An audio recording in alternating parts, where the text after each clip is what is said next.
안녕하세요. 서른 중반의 기혼 여성입니다. 남편과는 회사 선배 소개로 만나게 되어 결혼까지 하게 되었습니다. 주변 사람한테 얘기를 하자니 제 얼굴에 침 뱉기 같고 또 혼자 품고만 있자니 그러기엔 아까울 정도로 어이없고 웃긴 일이라 여기에 사연으로 남깁니다. 저는 평범한 집에서 자라왔어요. 부모님의 소득도 평균 수준인데 부모님이 엄청 절약을 잘하시는 스타일이라 모아둔 목돈이며 투자 개념으로 보유하고 계신 부동산은 조금 있어요.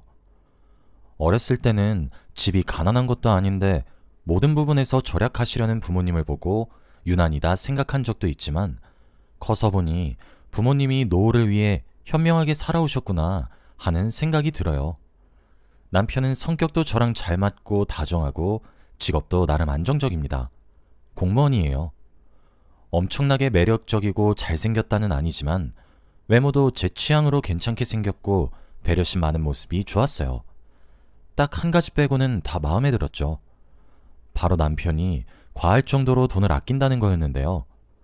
앞서 말했듯 저희 부모님이 절약하는 차원이랑은 조금 다른 방식이에요. 저희 부모님은 아낄 수 있는 부분을 아끼고 합리적으로 소비하려는 방식이 강하다면 이 사람은 돈 계산을 너무 칼같이 한다는 게 문제랄까요? 연애 때도 그랬습니다. 만난 지 얼마 안 됐을 때 일이었어요. 데이트를 하려고 식당에 갔는데 보통 돈 없는 학생도 아니고 그 나이 때 사람이 아는 사람 소개로 만나서 데이트하는 거면 한쪽이 전부 계산하거나 번갈아 가면서 계산하는 게 일반적이잖아요. 저는 그동안 연애해오면서도 데이트를 할 때 대부분 남성분들이 먼저 계산해 주셔서 이번에도 별 생각이 없었습니다.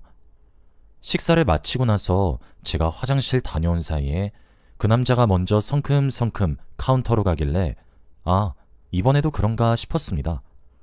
그래서 저는 나중에 카페 가면 커피값은 내가 계산해야겠다 생각했죠. 그런데 계산이 다 끝난 줄 알고 제가 카운터를 지나쳐 출구로 나가려고 하니까 그 사람이 절 불러 세우더군요. 혜연씨, 어디 가세요? 계산 아직 안 끝났어요. 알고 보니까 그 남자가 먼저 가서 딱 반을 자기 카드로 계산하고 나머지 반은 제가 계산하러 오길 기다리고 있는 거였어요. 계산대 앞에 서 있는 점원한테 어찌나 창피하던지. 이런 일은 처음이라 계산 끝나고 그분께 앞으로는 먼저 전부 계산하시면 제가 돈을 나중에 송금해주겠다고 하니 알겠다면서 그럼 앞으로는 그렇게 하자고 하더군요. 또 하루는 자기한테 영화표가 있다며 저더러 영화를 보러 가자 하더군요. 제가 딱히 좋아하는 장르의 영화는 아니었지만 영화표가 있다고 하니 데이트 겸 그냥 군말 없이 따라갔습니다. 예의상 팝콘은 제가 사겠다고 하고 예매권을 뽑기 전 미리 팝콘을 사는데 남자는 팝콘이며 나초며 세트도 여러 가지 시키더라고요. 영화 보는 사람은 2명인데 세트에 딸려 나온 음료만 4개였습니다. 다 먹을 수 있겠냐는 제 말에도 두고두고 먹으면 된다고 정 안 되면 집에 들고 가서 먹으면 된다고 하더라고요. 그리고 그 남자가 예매권을 뽑을 동안 옆에서 기다리는데 그 남자가 갑자기 제게 손을 내밀더라고요.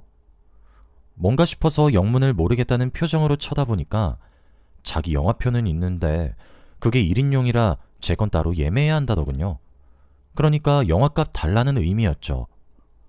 어이가 없었지만 카드를 건네고 그날은 찝찝한 기분으로 영화를 봤습니다. 제 영화값도 자기가 반반해준 것도 아니었어요. 덕분에 저는 그닥 보고 싶지도 않은 영화를 제 돈 주고 게다가 저는 먹지도 않을 팝콘이며 나초며 다른 것까지 사게 됐죠. 뭐 이것까지는 괜찮았습니다. 그다지 큰 돈도 아니고 어른인데 애처럼 이런 걸로 속상해하는 것도 아니라고 생각했거든요.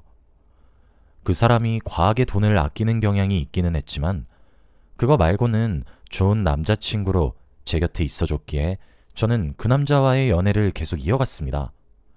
뭐 계산할 때나 조금 껄끄럽지 그 외의 상황에서는 너무 잘해주니까 그냥 모르는 척 눈 가리고 아웅했던 것 같아요. 하루는 친구들이 제가 새로 남자친구를 사귄 걸 알고 한번 소개해달라며 떼를 써서 남자친구에게 허락을 받고 같이 제 친구들이랑 밥 먹는 자리를 만든 적이 있어요. 별로 좋아하는 눈치는 아니었는데 그래도 어색한 자리에 나와준 남자친구에게 고마웠죠. 그때 하필이면 친구들과 오랜만에 만나기도 하고 제 생일도 겹쳐서 좀 비싼 한우집에서 친구들이랑 만나게 되었습니다. 제 생일이기도 하고 다들 축하하러 모인 자리라 계산은 내가 해야겠다 생각하는데 남자친구가 이미 계산했다는 거예요. 그 얘기를 듣고 친구들도 오 하고 남자친구에게 잘 먹었다며 감사 인사를 하고 저더러 남자 잘 만났다며 축혀서 헤어졌죠. 저는 남자친구의 의외의 모습에 조금 놀라기도 하고 감동도 받았습니다. 친구들과 헤어지고 그날 밤 씻고 나와서 핸드폰을 확인하는데 남자친구에게서 연락이 하나 와 있더군요. 뭔가 싶어 확인해보니 고깃집 결제 내역을 저한테 보내면서 총 57만 9,850원이 나왔는데 자기랑 반반해서 28만 9,925원 보내주면 된다고 하는 겁니다. 제가 당황해서 아까 자기가 산다고 하지 않았냐고 물으니까 그때는 제 친구들 다 있는 상황이라 제 기 세워주려고 했던 말이고 계산은 철저하게 해야 한다고 말하는 겁니다. 어이가 없어서 그 사람이 알려준 대로 돈을 송금하니까 다시 카톡이 오더군요. 원 빠졌는데 생일이니까 봐줄게 하고 장난스러운 표정의 이모티콘과 함께 보낸 카톡이었습니다. 너무 작은 단위이다 보니 송금 과정에서 제가 까먹고 그냥 보낸 것 같은데 그런 식의 메시지를 보니까 진짜 5원까지 보내라고 돌려 말하는 카톡인지 아니면 자기가 센스 있다고 느끼는 건지 조금 당황했습니다. 그 일로 조금 마음이 상해서 남자친구에게 솔직하게 털어놓았습니다. 솔직히 사귀는 사이에 이런 식으로 돈 계산하는 거 좀 이해가 안 가. 난 친구들 만날 때도 이렇게 돈 계산 안 해. 서로 사주려고 하지. 내가 너한테 다 사달라고 하는 일도 없을 텐데 꼭 이렇게까지 해야 해? 제 얘기를 가만히 듣던 남자친구가 그제야 입을 열더군요. 남자친구는 진지한 얼굴로 제게 자기 집안 사정을 털어놓았습니다. 사실 나 어렸을 때부터 우리 집이 좀 많이 어려웠어. 지금도 그렇고. 그래서 없는 집에서 자라다 보니까 돈에 집착하게 되고 욕심이 많아진 것 같긴 해. 앞으로는 조금 더 신경 써볼게. 알고 보니 남자친구는 어려운 집에서 자라며 가난 때문에 살아오면서 서러운 일이 많았었나 봐요. 솔직하게 자기 사정을 털어놓으며 씁쓸한 표정을 짓는데 제가 괜히 남의 아픈 상처 건드렸구나 싶어 도리어 미안해졌습니다. 풀 죽은 남자친구를 달래면서 괜찮다고 그런 일이 있었는 줄은 몰랐다고 말해주고 그날 일은 그렇게 마무리됐습니다. 그런 사정이 있다는 걸 알고 나니 돈 문제로 남자친구와 언쟁을 벌이는 건 일부러라도 피하게 되었습니다. 좋게 말하면 제가 이해하기로 마음먹은 거고 나쁘게 말하면 그냥 포기한 거죠. 아무튼 그 후로도 남자친구와 오래 사귀어오다 보니 슬슬 결혼 얘기가 나왔습니다. 뭐 남자친구의 계산적인 성격이 마음에 걸리지 않았다면 그건 거짓말이었지만 좋게 생각해서 어차피 한 가족이 될 거면 둘이 합심해서 돈 모으는 데도 좋을 거고 워낙에 꼼꼼한 성격이니 그런 건 저도 남자친구에게 보고 배울 점이라고 생각했습니다. 결혼 얘기가 나오면 남자친구의 계산적인 성격은 빛을 발하더군요. 뭐 저도 결혼은 확실하게 계산해서 하는 게 나중에 시댁 등살이나 뒤탈이 없겠다 싶어 동의했습니다. 둘 다 모아둔 돈이 넉넉하지는 않아서 어쩔 수 없이 신혼집을 구하는 과정에 저희 부모님 지원이 있었습니다. 결혼식 규모도 작은 마당에 예단 예물도 구시대적이니 그냥 생략하는 게 어떨까 싶어 남자친구에게 말하니 자기 엄마랑 얘기하라고 해서 예비 시모에게 제 의견을 전달하니 펄쩍 뛰더라고요. 아무리 집이 어렵다지만 예단 예물을 생략하는 건 그쪽에서 지금 우리 집을 아주 우습게 보고 있는 거 아니냐며 무시당하는 기분이라며 성을 내시더라고요. 결국 가구며 식장이며 결혼 비용은 반반을 해놓고 예단 예물은 또 저희 집이 부담하는 웃기는 상황이 되었습니다. 그래도 저희 부모님은 한 식구 될 사이인데 이런 걸로 처음부터 사돈 섭섭하게 하면 자기 딸 시집살이 힘들어질까봐 걱정되셨는지 별말 없이 다 준비해 주셨더라고요. 우여곡절 끝에 저는 그 사람과 결혼을 하게 되었습니다. 결혼하면 아예 같이 살게 되는 거니 남편이 된 그 사람의 과한 절약 정신이며 돈 욕심이 저한테도 좋은 쪽으로 작용할 줄 알았어요. 그런데 남편은 가족이라도 얄짤없다는 식으로 굴었습니다. 보통 제 주변 부부들을 보면 크게 두 가지로 나뉘더라고요. 남편이 아예 월급 통장을 맡겨서 아내가 돈 관리를 하는 집, 아니면 둘이 같이 벌어서 각자 일정 부분 생활비를 부담하고 나머지는 알아서 하는 식, 이렇게요. 그런데 저랑 남편은 달랐어요. 남편 성격이 그렇다 보니까 남편이 월급 통장을 저한테 맡기는 건 아예 기대도 안 했습니다. 그래서 둘이 생활비를 같이 부담하는 게 낫겠다. 이 정도면 남편도 공평하다고 생각하겠지 싶었습니다. 그런데 이 남자의 공평은 어떻게 생겨먹은 건지 결혼한 사이인데도 생활비도 각자 그때그때 자기가 필요한 건 자기 돈으로 사자고 하는 겁니다. 그래서 제가 만약 둘이 같이 필요한 건 어떻게 할 거냐 물으니 그때마다 반 나눠서 계산하면 되지 않냐고 하더군요. 어차피 그 똥꼬집 못 이길 걸 알아서 입 아플 바에 군말 없이 알겠다고 했습니다. 그랬더니 역시 저랑 잘 맞는다며 자기를 이해해주는 건 저뿐이라며 알랑방구를 끼더라고요.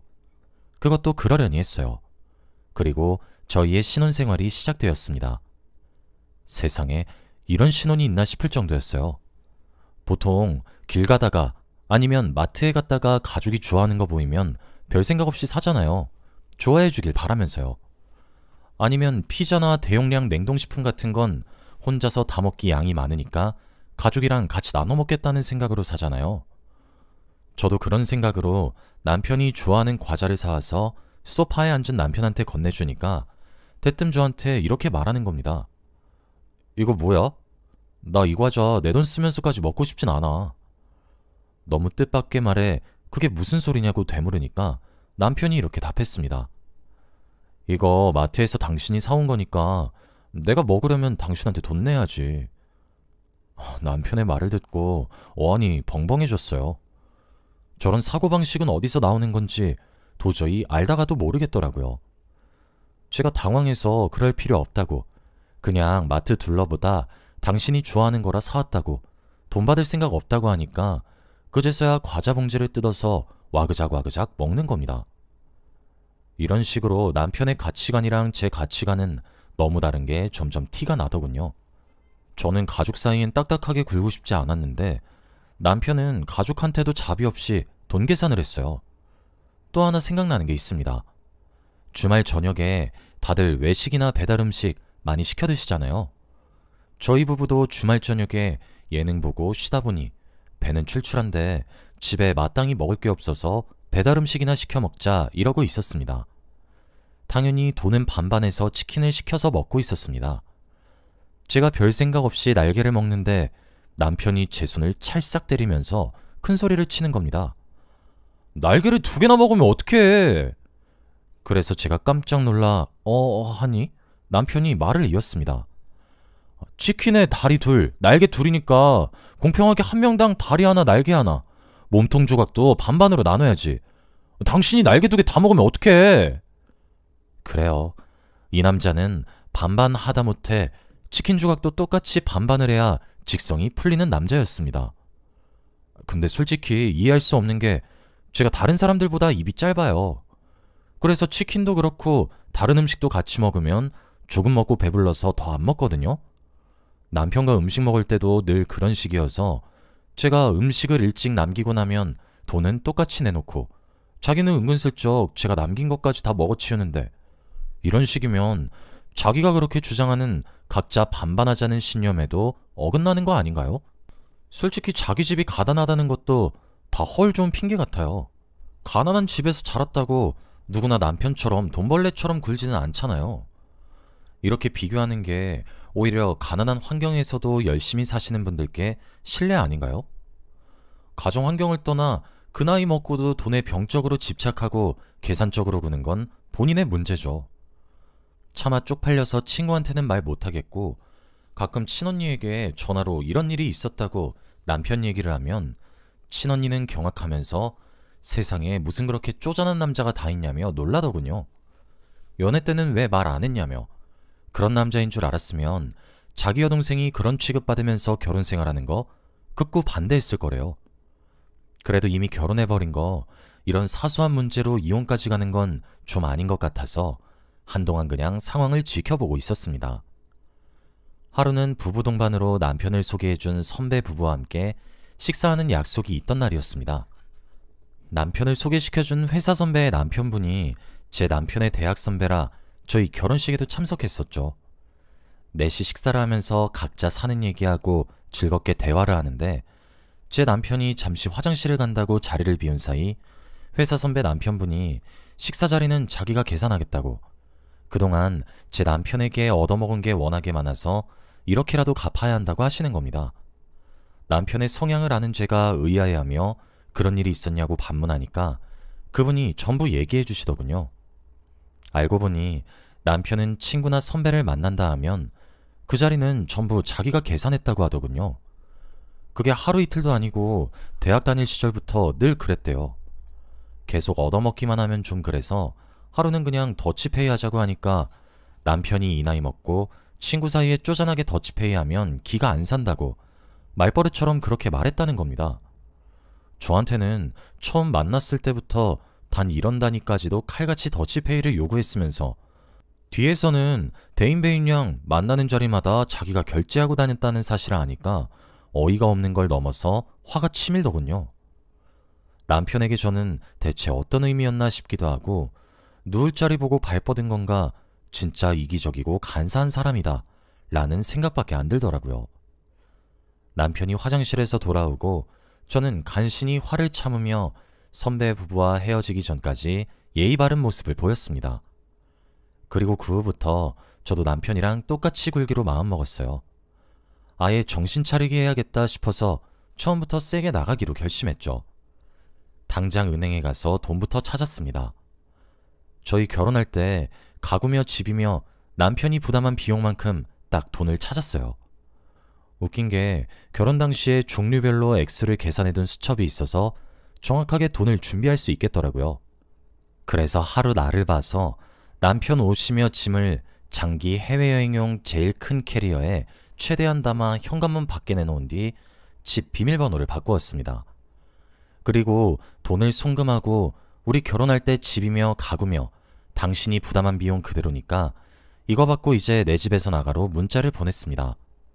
거기에다가 추신으로 그래도 가족이니까 감가상가까지는 계산 안 했다고, 이만하면 당신이 그렇게 사랑하는 공평에 가깝지 않냐고 남겨놨죠. 문자를 보내고 얼마 안 있어 남편에게 전화가 왔는데 전부 무시했습니다. 남편이 퇴근할 시간쯤 되니 문 밖에 나와 있는 자기 짐을 확인한 건지 문을 쾅쾅 두들기면서 문 열라고 뭐 하는 짓이냐고 소리치더군요. 거기에 대고 한마디 해줬습니다. 뭐가? 당신 공평 좋아하잖아. 나는 딱 이 집에 당신이 차지하고 있던 몫만큼 돈 보내줬으니까 불공평한 거 없어. 나머지 짐은 차근차근 붙여줄게. 제 말을 듣고는 화를 내면서 소리치는데 그래봤자 저는 집안에서 TV나 보며 신경 끄고 있으니 어느새 알아서 조용해지더군요. 그때가 한겨울이었는데 추워서 아마 시댁으로 갔거나 한 것 같았습니다. 그리고 제 폰으로 다시 문자가 오더군요. 이대로 자기랑 이혼하자는 거냐고 묻더라고요. 거기에 대고 천연스럽게 아니라고, 이혼할 생각은 앞으로 당신이 처신 어떻게 하느냐에 따라 달라질 거라고 하고, 그동안 그놈의 공평 논리로 돈 아끼고 그 돈으로는 친구들 사이에서 기세우니까 좋았냐고 보내주었습니다. 그러자 바로 전화가 와서 어떻게 알았냐고 묻더군요. 선배 남편이 곤란해질 걸 생각해서 사실을 알게 된 경위에 대해서는 대충 얼머부렸습니다. 당신 반반 좋아하잖아. 그래서 내가 더 많이 부담했던 불공평한 결혼은 당신이 견디지 못할 것 같아서 그랬지. 이참에 시댁 가서 예단 예물도 다시 달라고 할까봐? 그건 반반도 아니었는데 당신은 어떻게 참았대? 말이 좋아 반반이지. 그냥 지 돈 아끼려는 수작인 거 모를 줄 알았어? 아무튼 집도 지분으로만 따지면 우리 부모님 지연이 절반 이상이니까 당신 논리로 따지면 살 자격 없지. 집값 절반 마련해오면 문 열어줄게. 돈 열심히 모아. 일부러 열받으라고 순진한 말투로 약을 올리니까 남편도 전화에 대고 뭐라 하더군요. 굳이 들을 필요 없다고 생각을 해서 그냥 끊어버렸습니다. 며칠간은 자기도 화가 났는지 딱딱한 말투로 비밀번호 알려달라, 자기랑 진짜 따로 떨어져 살 생각이냐 등등 문자가 여러 개 왔어요. 그런데 시간이 지나도 제가 입장을 바꿀 생각이 없다는 걸 알자마자 꼬리를 내리고 저 자세로 나오더군요. 여보, 미안해. 그동안 얼마나 서운했을지 다 알아. 앞으로는 나도 달라질게. 한 번만 기회를 줘. 부탁이야. 그래도 부부인데 어떻게 따로 떨어져 살아. 일단은 남편이 진심으로 자기 행동을 돌아보는 듯한 눈치처럼 보여서 남편 말대로 기회를 줘보기로 했습니다. 제가 아예 월급 통장을 맡기라는 조건을 걸었는데도 오케이 하더군요. 다행히 한번 호되게 당해보고 나니 효과가 있었는지 남편도 전보다는 훨씬 나아졌어요. 가끔 예버릇 나올 때도 있었는데 그때마다 제가 따로 살고 싶냐고 주의 주면 다시 정신을 차립니다. 저한테 용돈 받고 사니까 오히려 돈 욕심에서 벗어난 것 같다고 자기도 이제 불만 없대요. 앞으로 어떻게 하느냐에 따라 또 달라질 수 있지만 아무튼 겨우 저희 부부도 다른 부부처럼 정상적인 모습을 되찾아가는 것 같아요. 여러분은 사랑하는 사람에게 인색하게 굴지 마세요. 괜히 인색하게 굴었다가 아예 사람이 떠나게 될 수도 있습니다. 저의 사연 들어주셔서 감사합니다.